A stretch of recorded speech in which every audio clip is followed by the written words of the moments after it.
Good afternoon, everyone. A while ago, after I do the watering of my plant, I capture a video of the bird. I try to take a bath and the top of my bonsai materials, which is called tamsi in our place, and also when the bird is on the top, the cat is watching under the bonsai. So later on, the bird fly away. Then the cat nothing to do, just capture the earthworm. So I've already done watering my plant.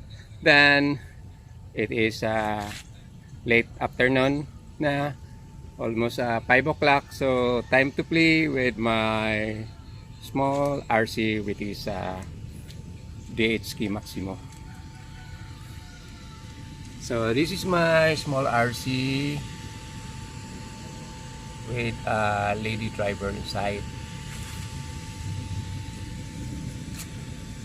So time to play. Let's go.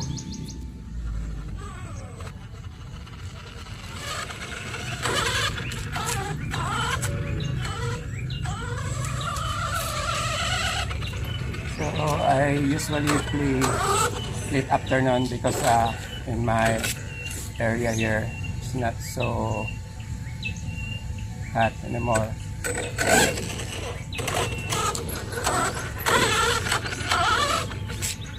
So my place here for running RC is very small. That's why it's hard for me to run the X-Max.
My RC, then it caused damage, and I expend more than 10,000 for the poor RC.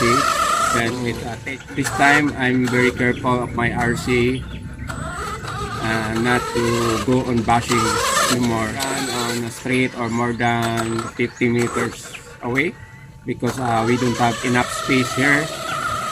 As you can see, I just heard that I cannot be seen in the camera. And this is RC is another RC. It is Austar. When you put the steering going back, it will not return immediately. So maybe what they call that, the servo is not so strong enough. Then if I have enough money, I will buy solar. So upon making a video of this one, it's very hard for me to do because this is the only thing I can do. Then the problem with the battery is already bloated. Then because if I will not run this one, maybe it will eaten by the rust. So I think enough for my playing to save battery.